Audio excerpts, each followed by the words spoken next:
Welcome in. We are back. Episode 44 of Cap and Trade. Live on YouTube. Got Twitter Spaces going. On Twitter Live, Landry, welcome in, sir. How are you? I'm doing good, man. I'm doing excellent, actually. I'm doing fantastic. I am too. I got to say, my ears are a little busted from that intro, but I guess you're just trying new things. Okay, I guess you're all over the place. I am. I just like to do things and make things a little bit different.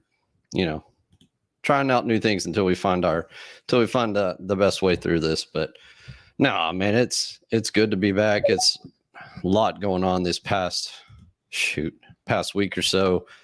I already got folks hitting the comment section on YouTube Live, so appreciate everybody listening in. Just a ton to get to, and for everybody listening in, I am in a very good mood. Yeah, and it's the first. It's the first. I'm always in a good mood. I promised myself I'd be in a better mood today. So no, just a ton to digest this past, not only from the weekend with the loss with the Browns and Watson returning, and just Lovie finally handling things correctly today. A lot of stuff going on this week, not only with the Texans and across the league. So Landry, how's things going this week so far for you? It's going good, man. I really enjoyed this weekend. I know that the game itself was frustrating, but I enjoyed going to a game in which people gave a damn about the ball game. And I don't know how often that's happened the last 3 years. And that's not a knock. I mean, when I say give a damn, I mean there's just like a natural buzz, that with the game. And I feel like we kind of got that on Sunday. There was some disappointing stuff that went on, although the number one pick, you still have the two win cushion there, but I really enjoyed it. I kind of felt a little bit relieved to kind of be able to step away from the anticipation of the Deshaun Watson business. It's still going to be, one of the first, when you're scoreboard watching on a Sunday, it's still going to be one of the first things you looked at. But it was nice to be able to just kind of progress past it. It was really nice to be able to take it in the stands. I think that's something I'm going to start considering doing more often. I do like going in the locker room and interviewing players and doing the one-on-ones. And that's something I'm probably going to do for the remainder of my career. But at this point, like, what am I going to do? Go in there and get a one-on-one with, someone after a game, after you just keep losing? It's fun to sit in the stands. I'm going to try to keep doing that. There are a lot of people that I got to talk to, a lot of listeners, a lot of viewers and stuff. And I just really enjoyed going to a game where the give a damn factor was really high. And I thought it was fun. And I'm hoping that eventually we can get to that point where everyone's as excited about what's going to happen on the field as they were on Sunday. So that's what I'm hoping for. It was a blast. I was in the stands as well. Me and Mike were sitting together. Didn't have the luxury of the front row viewpoint like you had, but we had really good seats. We were right on the 50 up in the 500 section, so we had really good seats. Had a good time. A lot of good conversations with Mike. Enjoy the time with him. But yeah, I mean, the crowd was hopping, and they did not give up through probably 3/4 of booing Watson every chance they got. And it was good. I mean, this is something that the town has been waiting for ever since everything went down, especially after the trade went down. This game on the calendar got marked for a lot of fans, and they showed up. And there was a lot of Brown fans, don't get me wrong, but there were a lot of Houston fans that were getting after it, and they maintained that energy through a majority of the game until it kind of got out of hand towards the end. But props to the fan base for showing up and letting everybody know their displeasure with him. And now I think that was the last piece of the whole process of moving on from Watson. Now that this is over with, the team, everybody can finally just say, okay, we're done. Now it's time to move on. So that part was exciting. The game itself, different story. Losing without giving up an offensive touchdown is just something that you rarely see. Kyle Allen just looked very, very bad. And, we saw today with Lovie announcing that the team's going to go back to Davis Mills. hopefully that the benching, the 2-week mental reset will benefit him like it did last year. I'm not so confident in that. I think it's more of a scheme and play calling thing that is holding this offense back. And it's boy, what an embarrassing performance by Pep Hamilton. That was pathetic. Yeah, and I've got if we get around to it, I do have that series in the red zone from the 4-yard line where they couldn't get it in on 4 plays. I've got that queued up if we end up having time to look at it. But it's just, why do you want to do that to the people? just to relive it's pretty cut and dry. It is cut and dry, I know, but it ended off 31 4 times. That's what I was saying as soon as they got there. 31 4 times. Yeah. The other thing about it is this, like, and I don't know, I know you're like an analytic guy, so this kind of bothers you. You don't even like talking about momentum. But there are certain players and there are certain plays over the course of a game where when someone does something, there's just a different energy with the crowd, which I think is important in games like that. And Dameon Pierce scoring a touchdown, I just think that is, as far as like just, there's just like it's like contagious energy when he does something. I just feel like that would have, first of all, it was the common sense play. So the deeper meaning is not like that's not like the end all be all, but just Dameon Pierce getting in there. I just think you get a 10-score lead with the way Deshaun looked.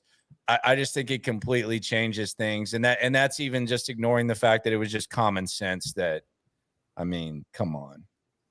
Yeah, it is what it is, but it's just time to move on. But no, it's not. There's just no way to talk about it. No, that's what I'm getting to is there's just no way this staff is around for next season at this point. I think, we've heard McClain say it. We've heard others say that they'll clean house. And what does that mean? I know you've asked that question. He said it was coaching staff is what he said. And I said, that's not cleaning house. And he's like, I've been around I'm like, dude, I don't give a rat's ass how long you've been around. Cleaning house is cleaning house. GM, scouts, everything. Thank you. So it, but I think majority of the fan base is well on board with that idea that Lovie has gotten this team out of the mud, but is not going to get any better than what it is now. Even if they had better personnel, it might be 2 or 3 wins better, but this is no way this team's continuing for playoffs with this staff, with this play calling. And everybody's on board with that. So, and we got to block a user. Got to block a user because they're putting in somebody hit the comment section with some bad comments. I did. You can have bad comments. What was it? Porn? It was a bot. Putting in some triple X stuff. You gotta let the haters have their voice too, Cap. That's not a hater. Skin, dude. A bot. Sorry, porn offends you. Yeah, it doesn't offend me. So, but yeah, the team's moving back to Davis Mills. We'll see what that means going against Dallas. Very, very good team who's got a lot of momentum heading into this week. A lot of, very, very powerful offense, good defense. So it's going to be another challenge. They're 17-point underdogs right now, which I don't even know if they'll be able to cover at this point. I bet on them. You did, or you would? I did. Oh, okay. Mm-hmm. Okay. I did. More? I just think, it just makes it more interesting. It gives you something to watch for, something to root for. So I took the 17. Me and Lopez made a little small, $20. I might put a little bit more on it, but why not? What do you think the Kansas City spread's going to be?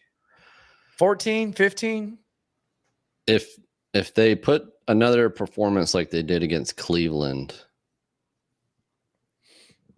yeah, they'll get it'd probably be 15, 14 and a half, 15, I guess, because you get that little 2-point bump for being at home. Boy, the middle of that's the other thing that Cleveland, I actually think it was kind of an underrated injury that we didn't really talk about enough. But, man, I feel like Njoku could have eaten with Lovie Smith's defense, with how open the middle is. Mm-hmm. I thought it was kind of a big thing that they had to go with Bryant instead of Njoku, especially with Deshaun, not a tight end is a quarterback's best friend.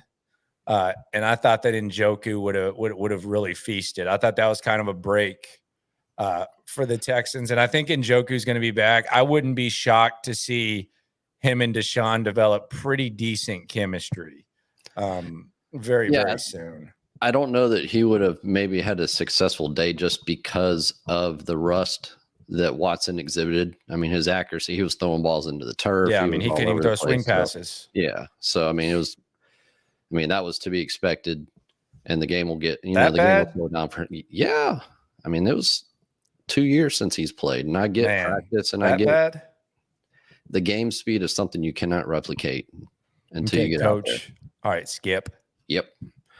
So, yeah, but that should be a good tandem with him, and then Amari Cooper and all them. That should be, hopefully for their own sake, they can build up some momentum through the end of the year. Continue losing by all means, as we want the draft pick to be higher, but it'll be Stefanski should be able to get that offense well running up part of next year, because that defense, on paper, Cleveland looks like a very good defense, but when you get scared of putting Myles Garrett against Tunsil, Tunsil just shut him down.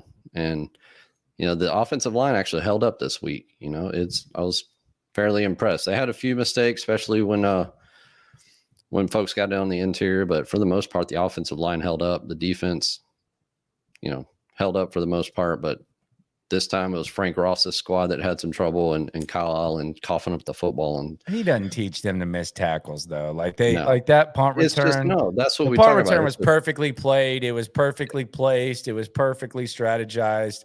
He didn't teach them to miss those tackles. You don't teach them to miss that tackles. I just think it's just another piece of the players, just their mentality towards this culture, this scheme, this whatever it may be. It's just kind of withering away week by week. Mm-hmm. And you're going to start to see those little mistakes over and over and over. So, but man, where that Cleveland pick's going right now. You know where it's going with them winning a game or two. Mm-hmm. To Bijan territory. Mm-hmm. It's going to Bijan territory.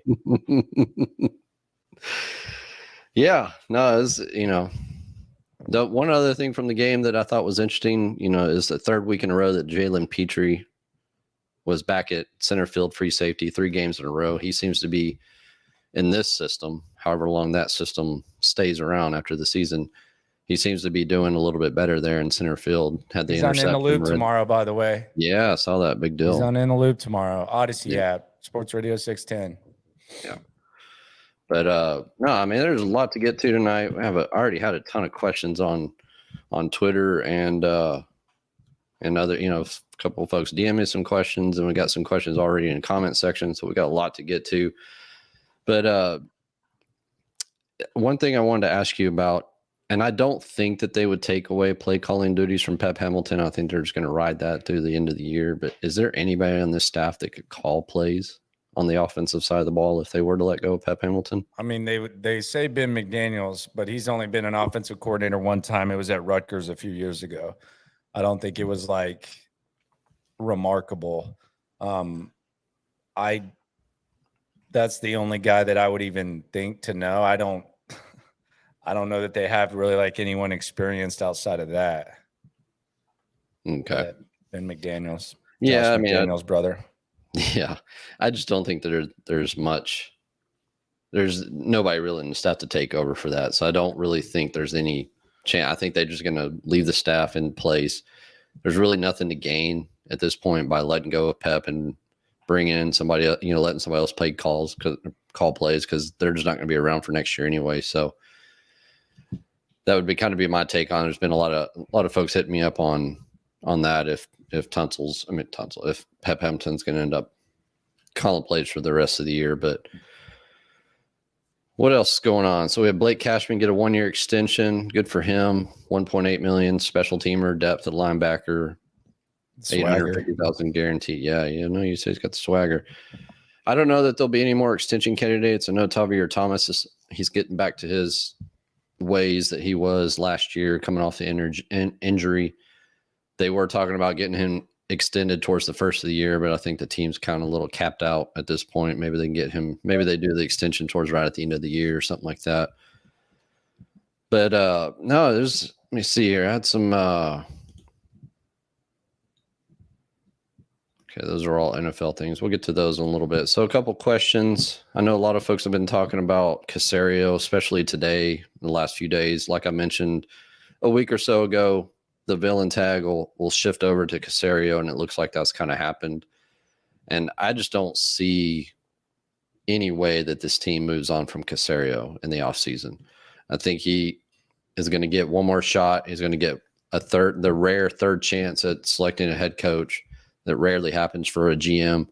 There's a lot of reports out there, a lot of, I don't know if the rumors are truths or what, but that he didn't really have his hand in the first two hiring the head coaches that were hired weren't fully his selections per se. And so maybe this third time around, which is disgraceful, but yeah, if that's the truth, that's, it's another stab at this organization, the way they're doing things. But, maybe he finally gets to hire the head coach of his choosing. And I think it's going to be 23 is going to be ride or die for him. If he's not showing any improvement with the roster, if the team is not starting to win games, then I think 2023 could be his last year. But for everybody asking, in my opinion, we'll get Landry's take on it as well, as I don't think there's any way that they're going to move on from Caserio at this point. Yeah, I would agree. I wouldn't bet on it. I'm not against bringing back Caserio. As a matter of fact, I'm okay with it. I do think and I've said this 100 times, I'm going to say it until we know he's coming back. There does need to be proactive evaluation of him. I will say this, though, and this is just, and I know La Canfora is the one who put out the report, which, I mean, you take that with an extra grain of salt, because I don't know. His batting average is worse than Martin Maldonado's, I think, in being right. Yeah. But I will say, like, if we are in a division where Frank Wright can get fired and John Robinson can get fired, then it's not the craziest thing for Nick Caserio to get fired. You know what I mean? Like, when you saw that Frank Wright got fired, you were kind of like, damn, really? Although Jim Irsay's a nut job. So you do have to take that into account. But you see John Robinson get fired, kind of a power struggle with the coach. But as far as like the performance that those two guys had, and I know that Caserio, it was kind of stacked against him the first 2 years, and you're kind of trying to get through the mud. But if I were just a casual fan, let's just put it this way, like if I were just outside of Houston or even someone in Houston, if those two things can happen, then Nick Caserio getting fired would not be like the wildest thing. You know what I mean? No, I don't think it would be overly outrageous. I just don't think it makes sense, especially the way he handled the Watson trade and build up all that equity. You've got to at least give him a shot at using some of that equity. Yeah. He did a good job. Yeah. The one thing I would say is, if you could get Will McClay from Dallas, I would do it. I would give him a blank check. I don't think he's going to leave Dallas, but no. I think with all these GM openings, I would give Will McClay a blank check. He's had 4 job promotions since he's been there in 2009. They scout their asses off. They draft their asses off. And he's a Houston guy. I don't think he's going to leave. I don't think Jerry's going to let him leave. I actually think it's good that Jerry Jones is kind of like willing to fall on the sword for him. But if you could get Will McClay, I think that would be pretty freaking awesome. The one thing for Caserio, though, is he's going to have to draft well. And it's really early to evaluate these rookies. But, like, I said this earlier today on Locker Room on YouTube. Subscribe, please. If you look at the guys, like 3 of his most important picks, Kenyon Green, Derek Stingley, and Nico Collins, guys who played the same position and went like shortly after, they're performing at higher levels. It can change, but they're performing at higher levels. Like, he traded up for Nico Collins. He was very aggressive about it. And there are some variables with Nico Collins. I know, the quarterback, Davis Mills, has missed him a couple of times. Kyle Allen missed him a couple of times when he was open. So, and I like Nico Collins, but St. Brown is a much better player than Nico Collins with the Lions. I don't think too many people would dispute that. So you had someone at the same position go, and he seems like a better guy. I don't know how the Sauce Stingley thing is going to go. I do think the circumstances favor Sauce, but people who study the draft more than me, and I was talking to Jeff Kavanaugh, who I think watches more tape than anyone. And I trust his opinion, and I trust other guys who I talk to opinion that are crunching tape. I'm not a tape guy. I've never pretended to be. I just watch a lot of effing football. They say they like Sauce more than Stingley to begin with. Like they say it was a no-brainer, and they seem to think that it's only going to look worse and worse as time goes on. It's not going to look better, which is fine. I'm not saying that I agree. I'm just saying if that does happen, that's going to be something that's really concerning. And then the Kenyon Green thing, good God. Like, I mean, Linderbaum went after him. You can't stop the run. Jordan Davis goes to the Eagles. Like, you can't have stuff like that happen because that's the most important thing that Caserio is going to have to do. I'm not going to condemn the drafts. I'm just saying it is kind of like, okay, Amon St. Brown. Oh, he's going to probably have about 1,150 yards, 1,200 yards this year. And Sauce Gardner, one of the best rookies you've ever seen at cornerback. Okay, all righty. Well, let on Sauce versus Stingley, what would happen if Gardner was here in this system and Stingley was in the Jet system? That's fair. I think you would have similar results. That's fair. And I've said that I agree with that. I'm just saying that people who followed it a lot closer than me thought that Sauce was the guy. Yeah. And they coming away even more impressed. But I agree. I don't think Sauce would not be having that type of year here. I think we can agree on that. Yeah. We'll see. Yeah. We'll see how good he can draft. Yeah. I mean, he's going to have plenty of ammunition at his disposal, and it'll be tons. A lot of talk on the timeline all week long last week, and it will go on for the next 4 months of what should be done at the number one pick, whether it's Bryce Young. Stop the Caleb Williams crap. Oh, waiting for a year for that? Just stop. Y'all are wearing me out with that. And it's got to come on. Like, let's chill out. I mean, let's relax. I don't understand. Yeah, I mean, things can change dramatically between now and then. We've seen it happen with other players. So just focus on what's available in the upcoming draft. And if trade back is what Caserio deems appropriate and drafting a quarterback later in the first round, or just avoiding it and going with a veteran bridge type option, that may, whatever he sees fit, that's fine. I disagree with it. I think Bryce Young is the way to go, but I think you don't mess around with this. Don't get cute with it and take the quarterback and move and start building up around him. You got plenty of other draft picks this year, next year to continue that methodology and building up this roster. But it's going to be a very long. It's already been long going so far, but it's going to be another long 4 months in terms of what should be done at number one and how the team will handle that. If you're listening in, make sure you hit post your comments up. Any questions, concerns, comments. We're live on YouTube. You're in a way better mood, man. I know. I got to you. That's Twitter leadership right there. Gone. We got some folks that have requested the usual. Ooh, Chuck wants to talk. Leonidas wants to talk. So we'll try to get to everything we can tonight. Since, as Landry noted, I'm in a good mood. I'm always in a good mood. I'm just trying to display it a little bit better today. But a lot of comments coming in.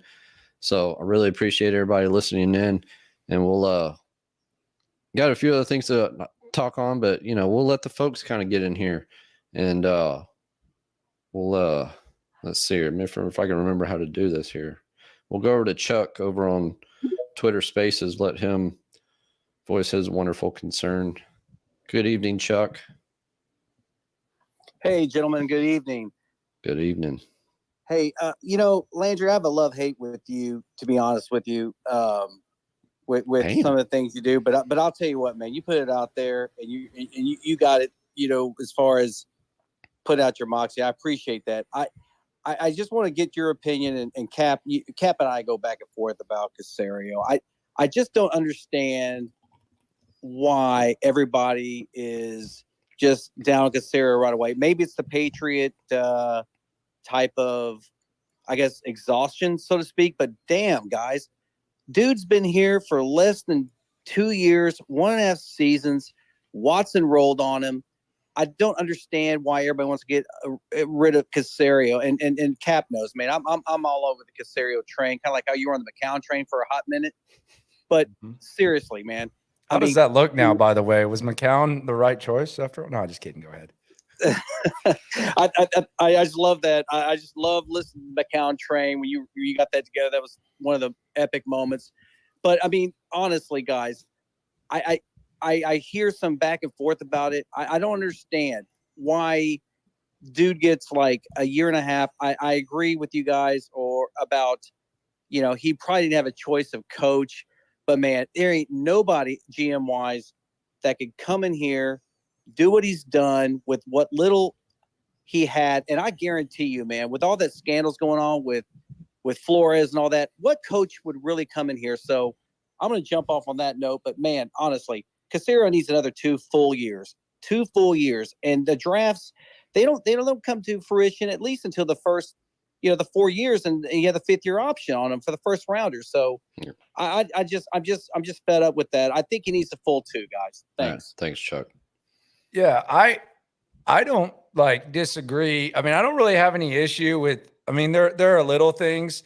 I don't have issue with like how getting through the mud these first 2 years. I just think when you look ahead and you look at the assets, and now that you have the assets, how much do you trust Caserio to be able to get it done? Maybe you trust him a lot.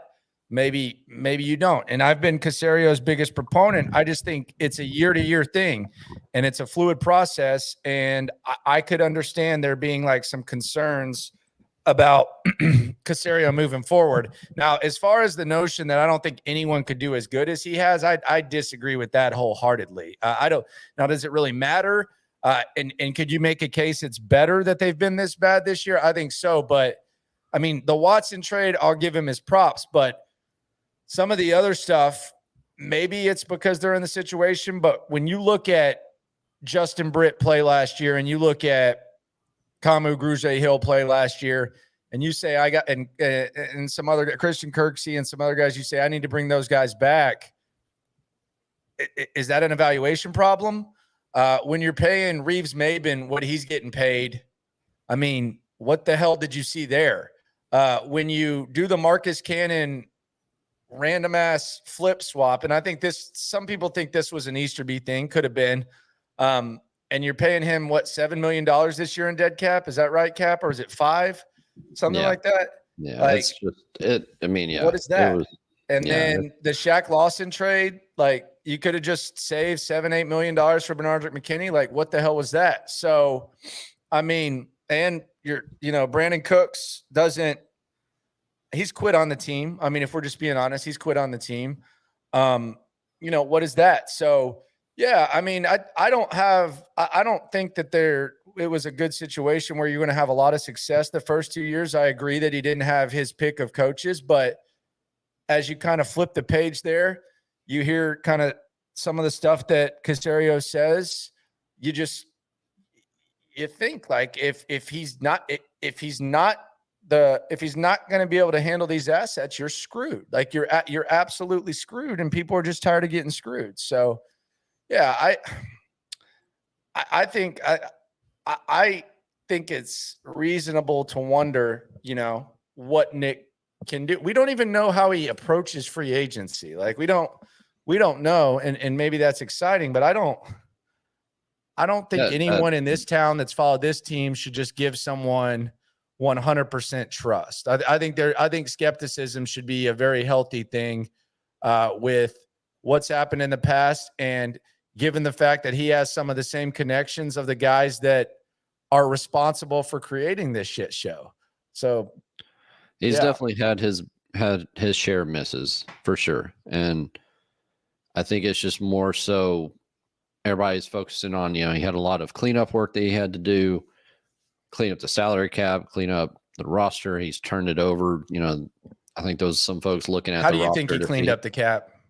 I mean, you're the cap nerd. I've always thought that you did not like it. I think he could have done a lot better. I think he especially the first year. And I don't know if it was a function of he came in thinking I will have Watson available to me to play this year, and he spent the way he spent that first year. And there was some, the Ryan Finley trade for a sixth, which he never even saw the practice field. I mean, it was just a lot of weird moves. And, with the continued 1 year, 2 year deals everywhere across the board. And I don't know. I really thought, and I had said it way back when we just started doing spaces and stuff like that. I thought they should have really just cleaned up the cap, put as much dead money as they could, and rebuild the roster and really focus on 2022. But he flooded the roster with all the veterans, spent a lot of cap dollars, a lot of cash, and it's carried over to where we're at this year, where there's very little cap space that's going to be rolled over into 2023. And I mean, the cap's cleaned up some, but I felt like it was delayed a year. I felt like it could have been cleaned up more in 2021 and not have the dead cap situation and some of the contracts that you're holding over for 2022 and the way things have been restructured with certain players is kind of put the team. Yeah, they have a lot of cap space for 2023, but they do have some very critical decisions to make. Laramie Tunsil, he's probably the biggest priority when it comes to this roster next year. He's got the team leveraged very well. I mean, with the back-to-back restructures that Caserio's done to free up cap space to sign other players, Tunsil's cap numbers ballooned up to a $35 million cap charge from back-to-back restructure. So Tunsil is literally forcing this team to either move him or extend him. And I think the team is going to work hard to extend him. And I think that he's going to become the highest paid left tackle in the league. I think, Trent Williams is at 23.1 and Bakhtiari, I think, is at 23. So I think he's going to get 24 and a half per year, if not a little bit more.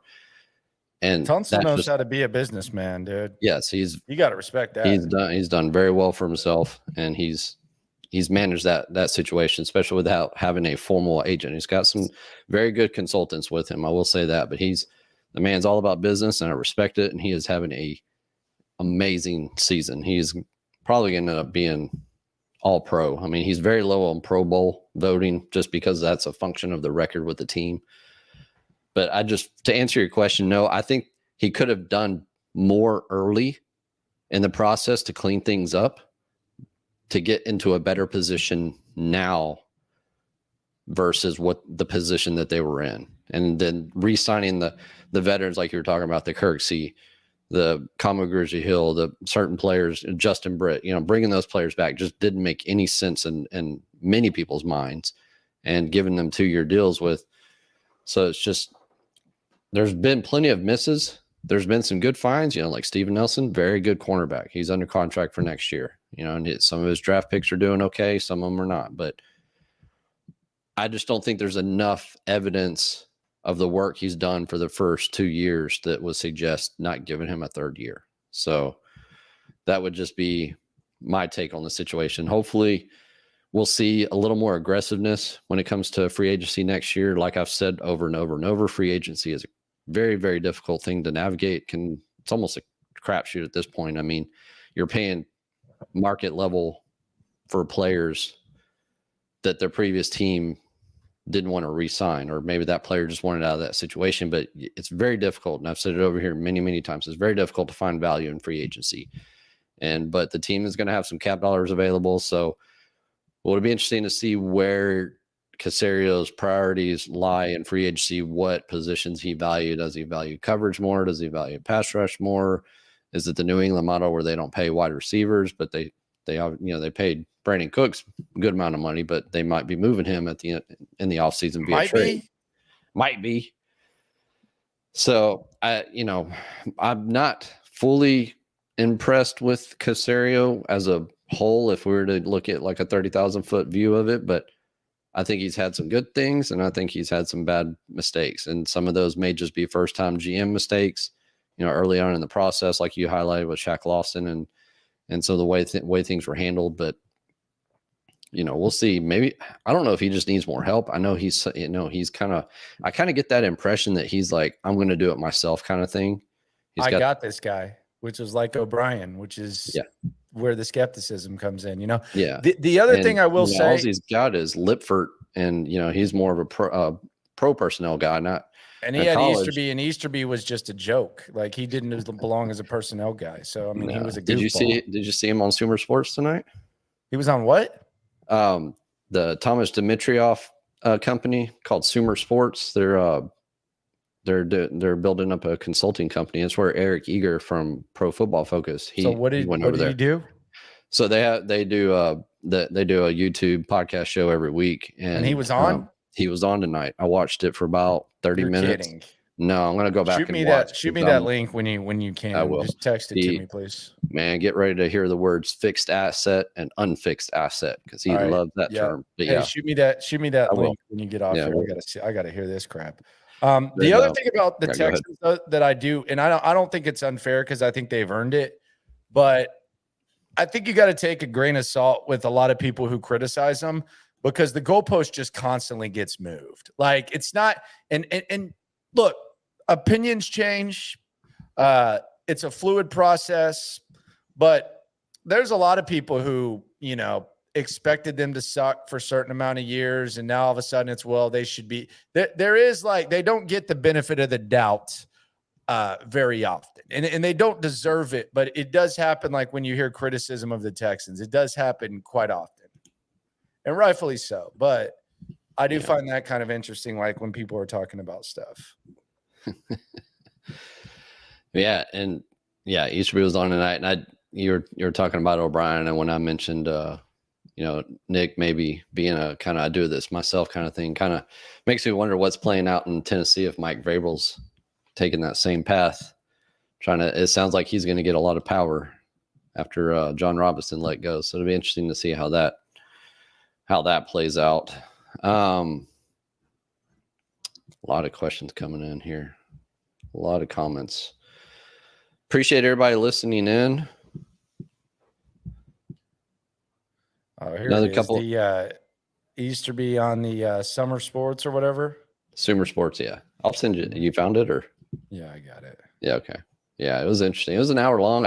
I sent a question in trying to get Eric to ask him about what was the thought process behind all the one and 2 year contracts behind that him and Caserio handed out the first 2 years, and Eric just either didn't see it or didn't want to ask it, which I understand. But because it's a really good podcast. Thomas Dimitrioff, like we know, it seems boring. It's like something you would like. Well, that's what I'm trying to say is it's not for everyone. It's, like I said, Thomas Dimitrioff, former GM of Atlanta, him and Eric Eager host it, and they get into a lot of philosophical things with team building and roster building and things like that. So it is a little bit different viewpoint on things, but it is interesting just to get, at least for me, because that's a lot of stuff that I really, really pay attention to is roster building and team culture and how things are evaluated and how the money is spent, and how it's allocated across the roster. So sometimes they get into that stuff, but Thomas seems to kind of dive off into philosophical things quite a bit, but for the most part. But yeah, if you're interested in hearing that, that's the first time I've seen Jack public beyond that weird little podcast he hit up in Philadelphia out of nowhere. But encourage you to go find that. So we'll hit up some of the questions we got coming in here. So still early to gauge, but what tier would you rank the Houston's head coaching gig among other candidates? Indy, Denver, or maybe Vegas? Doesn't sound like Vegas is going to make a change, according to the folks out there, that Mark Davis can't afford to pay McDaniels and another head coach. I think that's a little bit of non-truth there, but it really is going to be dependent upon the pay. You're probably going to have to overpay for a head coach, and how they're going to work with Caserio. I don't know what the expectation is going to be of a head coach coming in and working with Caserio, how much say they're going to have, things like that. And I think, Caserio, said it today or yesterday on one of the Texans radio stuff that he stands back. He lets Lovie decide who's on game day, who's active, who plays where, what the play calling is. Caserio doesn't push any of that stuff. But I think that's the big thing is what level of interaction is the coach going to have? What level of input is the coach going to have when it comes to personnel and roster building with Caserio? As for like the tier that would rank up, I mean, I think it's better than Indy because you see how crazy Jim Irsay can be and how unhinged he can be sometimes. And Denver, I think, is probably a little more stable condition. You know, George Patton's a very good GM over there, despite the Russell Wilson contract. And then the new owners are going to be flush with cash over there with the Walmart family. So I think Denver, you know, that from that standpoint, it's not a big deal for them. And they have a very good young defense to build around. So I would say Denver's probably going to be the more popular destination if a coach is willing to work with Russell Wilson for the next 2 years. Indy, I would put below Houston, just like I said, with Irsay. And then on top of that, the Colts and Irsay are generally one of the bottom spenders in terms of cash on the roster year over year. I think Chris Ballard's been a little hindered with cash spending up there. I don't think he's been able to spend and go as aggressive in free agency as would have liked to have been. And I think Cal McNair, despite what people may think, that dude spends money on this organization, not only in just the roster. He's been one of the top spenders the last 3 or 4 years on the roster alone, but he spends a ton of money on the facility, and more so than I think his dad did. And Landry, you may have a little more insight into that, but I think it's still a fairly popular situation for potential head coaches, not alone just with it's almost like a clean slate with the roster and with the additional draft picks that they may have the chance to draft the quarterback of, you know, heavy input into the draft pick for number 1 overall if it's a quarterback. So I think you put all those things together, it's still a very appealing position opportunity. Yeah, I mean, I think asset wise, it's as good as it can be. I mean, as good as attractive of a gig as you can have asset wise.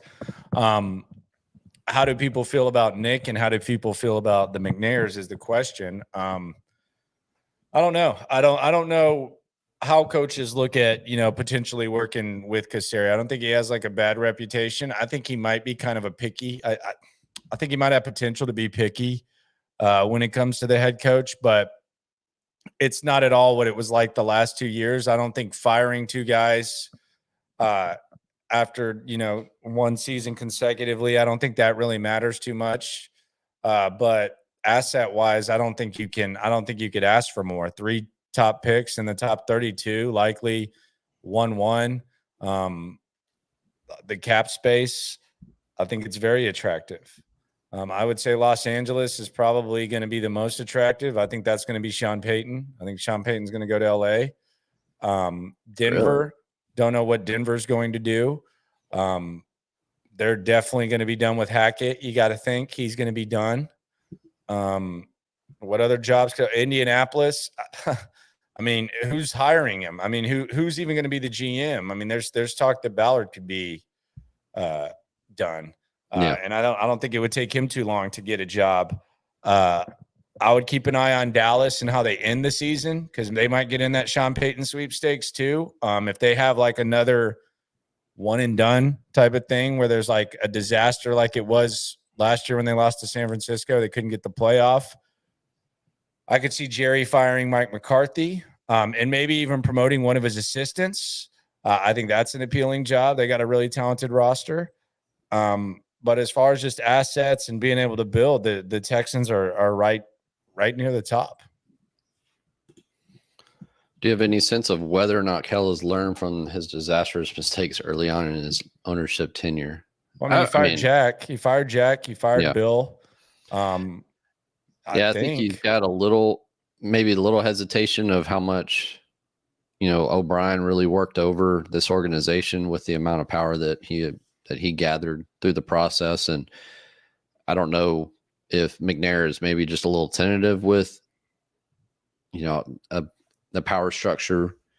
You know, he really wants to have some input into things, but I think at the end of the day, he wants to let his football people run things. So, Landry, nailed it with, he let go of Jack Easterby, and I think, Lovie will be let go this offseason. And I think the big mistake to learn from is, you got Jack out of the building, but I think letting Caserio really run the search. Don't bring in that search firm nonsense, things like that. Just let Caserio run the head coach search and get the guy that, he feels comfortable with and that will work well with.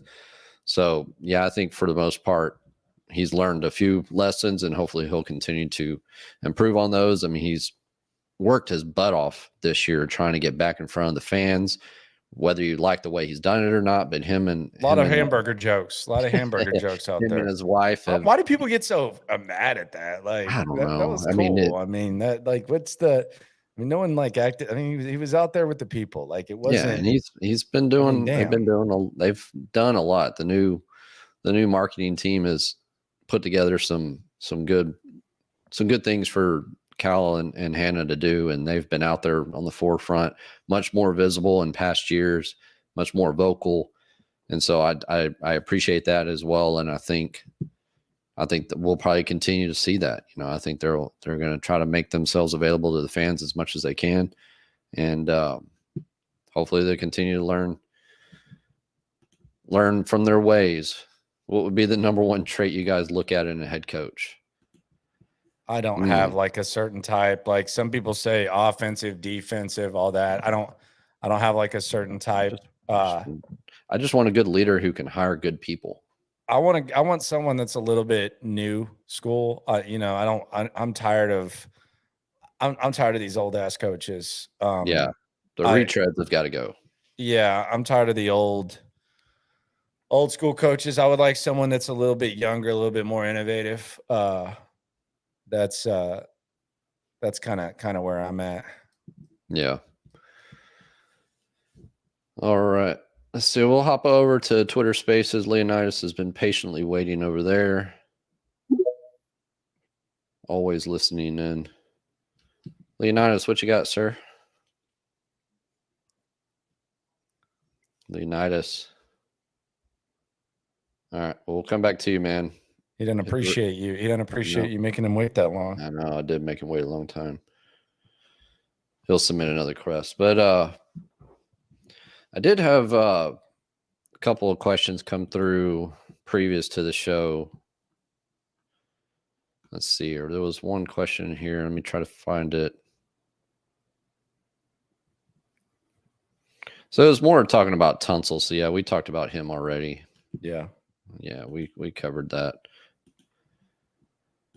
You said he was an all-pro, man. He's going to be all-pro. I'm pretty confident he's going to get one of those 4 all-pro spots. I think him, Trent Williams, maybe Darren Shaw. Trent Williams has been hurt though a lot, but he's still Trent Williams. He has. But he's still Trent Williams. Yeah. And God, he was cheap. Lane Johnson. What a trade. Golly, I know. That was wild. What a trade. Man, he did some cool stuff in Washington. The helmet one was my favorite thing when he said he couldn't get his helmet on. That's why he couldn't play. That was phenomenal. Yeah, man, it was so much this week. So what did you think about Baker Mayfield? I mean, there was a lot of fans that it was kind of split on the fence. There was some fans that said, yeah, bring him in. Let's see what happens. There was other folks didn't even want it. No chance. I did, from the things that I've heard, that the team had no interest. They obviously didn't put in a claim for him, but the team had really no interest in bringing him in. Did you have any interest from your side? Yeah, just because it would have been entertaining, but not like, I don't have like a football, unless, I mean, you think he's better than Mills and you think he's better than Kyle Allen. I don't know that he's better than Mills right now. I don't, but just from an entertainment standpoint, I would have enjoyed it. But I can't like sit here and like pound the table. The guy that I brought up today on the show that I'm just like, dude, what is going on with this guy?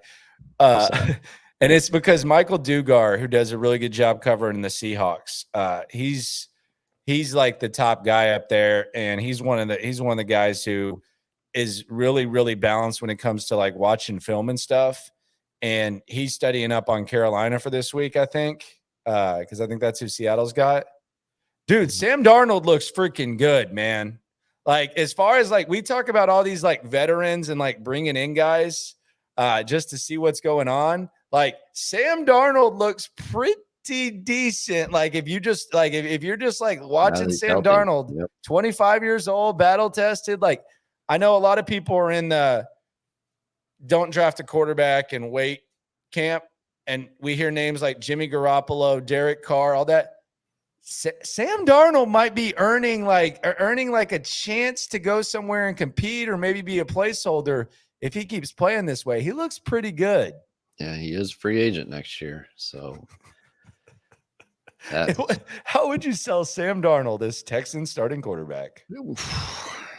Tough sell. Sam Darnold, Davis Mills camp battle. He does look good though. It looks good. Yeah. It looks okay. Yeah. All right, Leonidas is back. Let's see if he's ready to talk this time. Go ahead, Leonidas. Take yourself off mute, buddy. Hello? Hello. All right, there we go.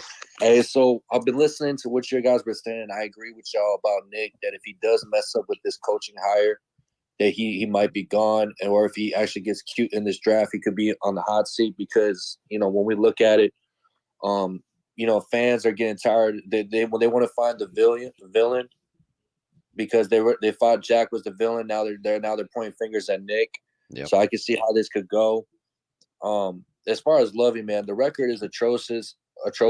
But the defense, though, it bends, but it doesn't break. So I mean, with Lovie, he could have a fighting chance just by saying, "Hey, my defense gave up these many points and stuff like that. Our offense really couldn't do anything."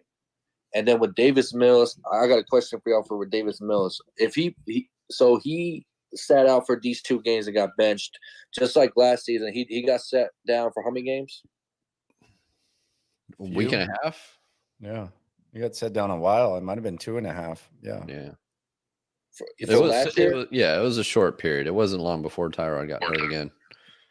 So my question is that if Davis Mills, if he plays these last 5 games like he did last year, where he got all the Texans fans excited and stuff like that, do you still think that a QB for a first pick in the draft, we would actually go a different route? I was waiting for somebody to ask this. I was waiting for this question. Oh, no. No, I feel you. We talked about this on the show today, too. I don't think there's anything Davis Mills can do that will change the way they look at bringing in another quarterback. I don't think he's like going to shoot him away for many reasons. I don't think that he's good enough to do that. He seems to have regressed. But I mean, I just don't see any scenario where in these final 5 games, Davis Mills plays himself into them feeling comfortable running it back with Davis. And I would say if it's back-to-back years where it took benching him for 2 weeks for whatever reason, mental reset, whatever it may be, if that's what it takes back-to-back years, then that's a concern. That is a concern. I mean, that should be my immediate red flag. If he can't, because we see it with him on the field, he has some mental issues handling certain situations when the game doesn't go the way it needs to go. You see him, he gets happy feet. His throwing motions get out of whack. That's where the accuracy issues come in. He starts feeling pressure that's not there anymore. He's afraid to step up into the pocket. And, that just put all that together. It just really kind of gives me a little bit of concern of running it back with him. And if he were to come out and light it up for the last 5 weeks of the season, oh gosh, help us. It would be just even more fun on Texans Twitter if that were to happen. So I appreciate I like the question. We had anything else, but that's a great question. We had the same discussion. I was just like, oh, damn. And the last thing, so we know how that David Culley, he got fired because he also wanted Tim Kelly to stay. So what if Lovie Smith actually might have an opportunity, but he still says, "Hey, I want Pep to stay with me. That's my guy." Ooh. Are they going to release him just because he's going to do the same thing what David Culley does because that's his guy, or are they just going to fire both? I feel like Lovie has thrown Pep under the bus without hesitation this year. I don't think he's so hesitant to say anything bad about Davis Mills. But different every week. whether it's after week 1 saying Pierce needs to be our number 1 tailback, whether it's just calling out the offense as a whole, I kind of feel like Lovie is beat down by Pep Hamilton too. I think he might be more beat down by Pep Hamilton than the fans are, just because I listen to every damn word these guys say, because, obviously it's kind of part of the gig. And, man, Lovie does not – I mean, I don't feel like he's got much love for Pep right now. No. All right, Leon, I appreciate it, buddy. Thanks for all the wonderful questions, and thanks for the patience. So who is the leading candidate for head coach? I think it's a little early to say who would be the leading candidate. There's plenty of names out there, but I think that's something that probably have to wait just a little bit longer. Jonathan Gannon has helped his cause, man. If they want to circle back to that, good Lord. His stock is very high. Do you think right you would now. even entertain it with the way the team handled that situation with him last year? I mean, I don't know. I'm sure that he's going to get a lot of interviews, but yeah. I mean, I don't know. I don't know how bad it was or wasn't. It just kind of hung him out to dry. They wanted him to take. But Easterby was apparently a big part of that. So maybe I don't know. Yeah. So I don't. Maybe that's not something that would even be something that Caserio would entertain this time around. Let's see here. Random thought I had. Michael Thomas becomes available. Man, hell no. I don't want to be taking flyers on I'm good on him. Veterans like that. There's other younger players I'm good. To spending money on, things like that. No thanks. I had a off the wall question for you, Landry. I love off the wall questions. That's kind of my specialty. So Major League going to the lottery system. This is the first year for them. NBA's had it for years. Sean Payton, and I cannot remember what podcast he was on. It was on The Herd on Fox Sports 1. Where he said the league is trending towards that direction. And he mentioned Caleb Williams as the reason why. Yeah. What is your take? Do you think the NFL would benefit? I think they would be able to make a damn good spectacle out of it. I mean, they can make a lot of the schedule, out of everything, out of the draft, out of free agency and everything. That would be another huge selling point. Yeah, for sure. Yeah, I mean, I think they would be able to make it a massive event. I think it's kind of dangerous, though. I think the NFL has a really good thing going with parity or the opportunity to improve your team. Mm-hmm. And if a team like freaking Baltimore or something, like if Baltimore doesn't make the playoffs and then all of a sudden, whatever the chance is, the 2% or whatever, Baltimore gets the number 1 pick, and then all of a sudden they have Caleb Williams or Bryce Young or something like that. I just feel like the NFL would kind of lose one of the things that they have going for them, which is parity, a chance when you get that number 1 pick to get it. And I also don't think the NBA kind of has a tanking problem, even with the lottery. I don't really think the NFL has a tanking problem. I feel like there's enough integrity. I feel like there's enough of just desire to win, whatever, competitiveness and stuff, guys playing for their jobs, to where I don't think they really have much of a tanking issue. So I don't think it would solve problems. I think it would create, though, a buzz, and I also think it could create some problems. So I don't think Sean Payton's right about that. Yeah, I agree with you, and there's definitely, I don't think there's a very clear tanking problem either as well. And I think with the way contracts are built in the NBA and the way the CBA is built, that the things you can do with the contracts, with the buyouts and the trading them for, the way that they can facilitate trades, I think all that lends to a much easier path to tanking. And you just can't do those kind of things in the NFL with contracts and with trading mechanisms that the NBA has. So I agree with you. I just wanted to get your take on that. It was something I thought about the other day, and thought it'd be a decent little talking point. Let's see here. I was going through, I didn't really see too many other questions. I think we hit up a lot of things. I did have one other question on DM about Bryce Young And coming from, is he too short? No, it was more so coming from O'Brien, coming from Alabama. O'Brien. The person posing the question made the impression that O'Brien utilizes Bryce Young in a similar fashion that he used Deshaun Watson. Yeah, save my ass. Yeah, it's very similar. Save my ass. Let's let the play clock get down to 5 and have confusion. Let's have poor blocking schemes and just save my ass. It's very similar. Yeah, very much. Is there any concern for that kind of that? I think it makes him better. I think it's making Bryce Young better to where when he goes to the NFL and he has a better offensive coordinator who knows how to play fast. I think it's actually going to make him better. I think he's actually building character right now. I think if Sark or Kiffin were still calling plays, I think Alabama's in the college football playoff.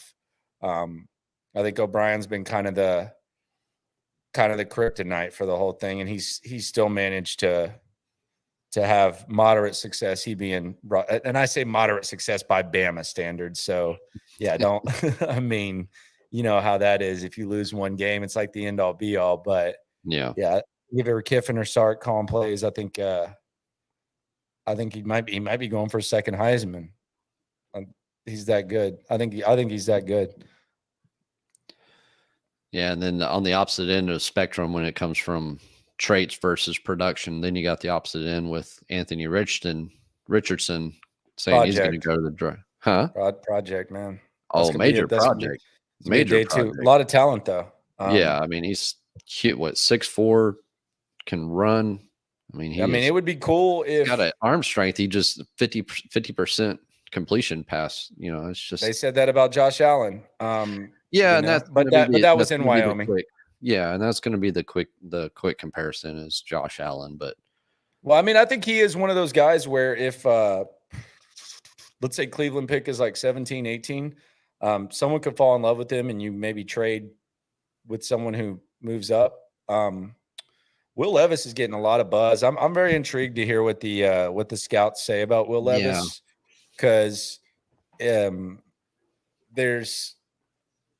So someone compared him to it was Kavanaugh this week with me on my YouTube channel, Carson Wentz, where Carson Wentz will do like things that look as elite as possible, and then he'll do stuff. What the hell was that?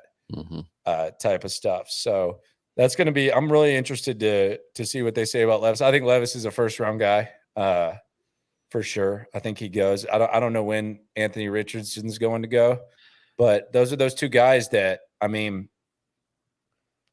Josh, a lot of times when someone does what Josh Allen does, people just keep trying to find the next one, and they fall on their ass because it's not going to happen. But those are two guys that I think the dialogue is going to be kind of similar to what it was with Josh Allen. Yeah. I don't know. And I was listening to Dane Brugler. He's the best. Today. He's hands down, no questions asked. He's the best draft guy. And Kavanaugh does stuff with him, so it's the same pipeline. But Dane Brugler is hands down the GOAT. He said today the initial, he sent his little burst message to the scouts, and the initial feedback is he can go anywhere. Richardson can go anywhere, probably from pick 15 to pick 60. And nobody really knows right now until they get him in interviews, get him on the whiteboard, put the film up and say, what were you seeing here? Things like that, to try to evaluate his football IQ, because the traits are there, and you hope the accuracy can come with time. He seems like a good kid, man. Like he does seem like a really, really good kid. It sucks that we can call prospects kids now, but I think we've gotten to that point. As soon as I saw and I brought this up on the show, as soon as I saw Will from Will and Brad O, the Rockets YouTube, as soon as I saw him not know who Bill Parcells was, I said, all right, I'm done. As soon as this says 20, I guess he's 20, 21, 22. As soon as I saw that, I said, all right, I'm going to start calling these guys kids now. I've gotten to that point. Hot take, 4 QBs go in the top 20. We always hear that. And it was interesting. And And on that same podcast today with Dane, they were talking about how NIL is going to cause not to have as many potential quarterbacks available on late day 2 and through day 3 because of the contracts. They stay in college and make a couple million and big man on campus and develop, which I actually think is going to be good for quarterback development. I'm in like some of these guys. These are guys that you can get in, 4th, 5th round that, may never be a starter, but maybe a good quality backup for 4 years at a low cost with the rookie contract. But yeah, when you have guys in the 7th round that have a contract worth $4.5 million over 4 years, but they can stay back and make another 1.5 million in NIL. Yeah. It's just added a whole new element on top of the transfer portal, just a whole new element to who's going to declare for the draft, which underclassmen are going to come up. And it was just a really interesting discussion, something I hadn't really thought about. No doubt. And I think there's going to be like more fully developed seniors that are maybe even more mature. They're more polished and stuff like that, because they're going to be willing to stay that extra year instead of like testing the waters maybe prematurely. I actually think it's really, really good for those types of kids. I wonder what Spencer Rattler is going to do. He needs to stay another year. He's always been kind of like the business type of guy, but like there's guys like that. Wonder what's going to happen with him. But yeah, I think the NIL definitely it has some good benefits for the NFL for a lot of these kids, for a lot of these prospects. No doubt. Yeah. All right. Well, I think that's about all I had. I think we've about run out of questions. There's a few more comments coming through, but nothing we haven't already touched on. Be a lot more to get through as well. See, then I say that and then wonder what will happen with Hendon Hooker. What do you think? Probably he could be. I could see it being day 4 or 3. Excuse me, 3, not 4. Round 4, something like that. He's 25, man. Like he's going to turn 26 during the season. Yeah. He's going to turn 20. I think he turns 25 in January. He's older than Trevor Lawrence. I think he's like a year younger than Lamar Jackson. Like, he was already going to be really interesting because he's 25. And you'd say, well, what does that matter? Quarterbacks play this long. A lot of times from 22 to 25, like you have physical developments and, when you get someone who's a little bit raw, he's not a finished product. I think Hooker's going to be interesting. I think he's probably going to be day 3 because now you're adding in that torn ACL and the age of 25 on top of, how he works systematically and whatnot. But yeah, he's going to be like the darling of day 3 where people are like, where is Hendon Hooker? And you're going to see him on Mel Kiper's Best Available. When is Hendon Hooker going to go? Great value to get. Yeah. He's going to be like a day 3. It's going to be like an emotional scene wherever he's watching it, the crib or whatever with his family and stuff. But yeah, I think that's what's going to happen with him. I think a lot of people didn't know he was 25. But he is. He's 24 years old. He is. He is. He is turning 25 years old in January. Yes, he is. All right. Well, I think we will close it down with that. Had a lot of good interactions tonight. I appreciate everybody listening in. Landry, I appreciate the time again, sir. Make sure y'all subscribe to the Cap and Trade YouTube channel. Hit that subscribe button. Hit that like button down below. Subscribe to Landry's channel, The Locker Room. He's pumping out content daily, if not more, if not twice a day. So make sure you're watching all that. And like I said, I appreciate everybody listening in. Landry, hope you have a good evening, sir. You too, my friend. All right. With that, we'll shut it down. Everybody have a good evening. Thank you.